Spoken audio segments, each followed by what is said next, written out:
Hello, my name is Bob Cryer. I'm the writer, director, and co-producer of Joke, which is, as it sounds, 11 jokes based on my father's material. My father, Barry Cryer, for those of a certain vintage, British comedy fans will know as a comedy writer and a comedian with a 60-year career working for people like Morecambe and Wise and the Two Ronnies, and even, if you can believe it, wrote for Richard Pryor and Bob Hope.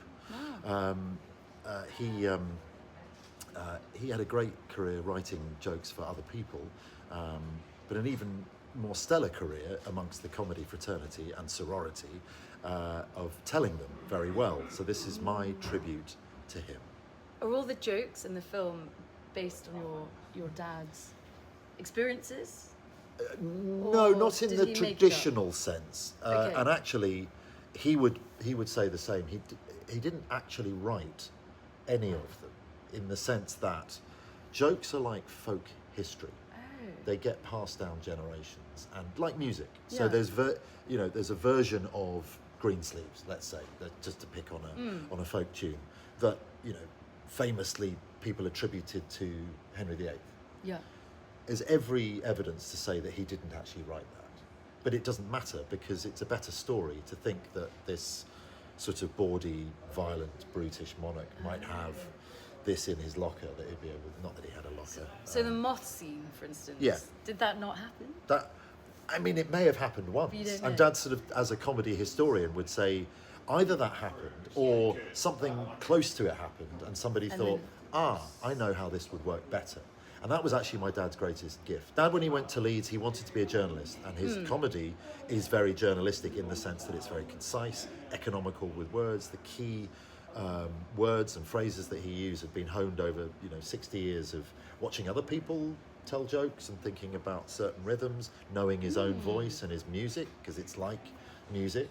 He always talked about making musicians laugh. If you can make musicians laugh, you're onto something. Really? Why? But they tend to have the best jokes. They tend to have the best sense of not humour, because we've all met very serious guitarists, I'm sure, and very naive drummers.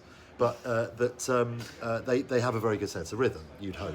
Yeah. And so what he did was take jokes that he'd heard maybe in the pub, maybe these days, of course, it'd be a joke that does the rounds on a WhatsApp group or something like that, or on a meme on social media, and he would look at that and he'd take the bare essentials and the elements of the joke, and he would hone it to his own skills. So he was like a cover artist as a musician. Yeah. He'd take an original, like, who remembers Bob Dylan's version of All Along the Watchtower? We remember Jimi Hendrix. Yeah. Usually, his jokes. So he would change. Maybe the characters would originally have been, a brother and a sister to a man and a wife, and you'd have a little sort of a backstory to it. And he was great with just those little turns of phrases where, like in the moth joke, for example, it's not something you can replicate in the film, other than show. I won't spoil it for people who want to see it, but there is a man who is naked at one point, which in Dad's telling of the joke, he described as barefoot to the neck. So there you go. It's Euphemism. Euphemism, but also, it's pretty. He could just say naked, but he just decided it would be cuter and sort of more interesting to describe it in that way. Did he write it did he have a journal, or like notebooks full of notes and as his sort of, as the family archivist of his material, I wish he did. He's got a lot of postcards with what looked like hieroglyphics on them. It's just a very bad.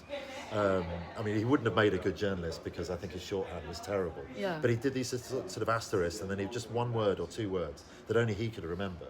And I treasure those, actually, because they're little bits of code. It's like those pianola pianos, with all the dots in the paper that you feed into a machine. And his brain would know exactly what that joke was, what that reference was, and he would go he travelled a lot in the later part of his career, when he went back to live performing, which is how he got his reputation as a great joke teller with one-man shows. And he would go to Chelmsford one day and then he'd be in Windsor the next. And he would know exactly how to play each audience, but leave enough room for the room. Yeah. Because that, you know, comedians' great skill is reading the room and knowing how to change their material at the last minute. He was lucky as a joke teller, because if one joke didn't land, he'd think, well, I'm not going to tell that one. And his sort of Rolodex in his head, he had thousands of jokes in his head ready to go. Seriously? And oh my God, he lived and breathed jokes. Yeah. Your mum and your dad meet. They met rather brilliantly in a nightclub in Mayfair, where they were both working No for a way. famous. He wouldn't like to be described as a drag artist, a female impersonator, but a man, a titan of British variety called Danny LaRue, Okay. who actually ended up being my sister's godfather, or fairy godfather, as he called So who's himself. the performer in this club? So Danny Or- was the star. He Who's would the star? he was the star. Dad was writing the material Okay. and doing the warm up and occasionally appearing in sketches. And my mum, singer and dancer, No who was way. a name before my father was. She's 3 years older than him, Okay. and had a pretty decent West End career and on the cabaret circuit herself. Worked in pantomime with Danny, and Danny said, "I'm starting a nightclub in Mayfair. Do you want to come and join?" Yeah. And you know, the rest is history. Do they collaborate? Mum and Dad. Yeah, we and got Dad? pictures of them doing sketches together, and they did Old Time Music Hall, which is basically, you know, Victorian, Edwardian, you know, comedy songs and sketches and things like that. Not far from here, what's now the Charing Cross Theatre, but was known as the Players Theatre back then. They did shows together there as well. But Mum, like a lot of women of her generation, there were 4 of us kids growing up, you know, in the late 60s and early 70s, she gave up her career to raise us. So Your mum. we've just waved goodbye to her just recently at the ripe old age of 94. At a very happy funeral. It was a beautiful day, and she had a beautiful life to reflect on, and we were all very grateful for that sacrifice she made, and most notably for Dad, Yeah. to give him the platform to create the career that he had, and the freedom to be silly and, you know, to have all the fun that he brought, hopefully, in our in our memories of him and her, brought the fun home as well. So, and I phoned up Jules and I said, I've got this short film coming out and we need a song for it. Can we have one of yours? And he said, absolutely. Speak to my manager and sort out the rights, such as they are. So I'm very, very grateful to his management for allowing that to happen for the festival circuit. But it's called Max the Miller, the song. Okay. Now, it's sort of a mashup of Max Miller, who was a cheeky Cockney comedian from the sort of 30s, 40s and 50s. Sort of bright multicoloured suit and a trilby hat, and he was very, very sort of a nod and a wink to the front row. A lot of apron work, as they would call it in the trade, and a lot of patter. And Jules is a great sort of comedy historian and loves vaudeville and music hall.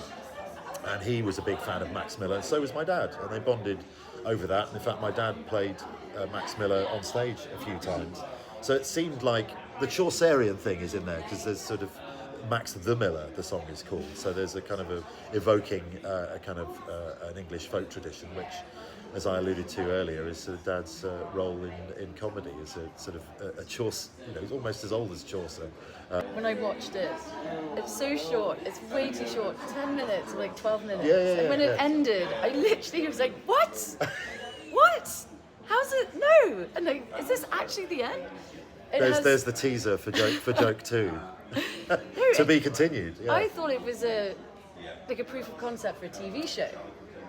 It's so Well, clippy, watch and this it should space. be. Actually, today at Raindance we're having some financiers meetings. Okay, cool. Pitch meetings. Amazing. And there's a couple of people in there that might be able to make that happen. So, 100%.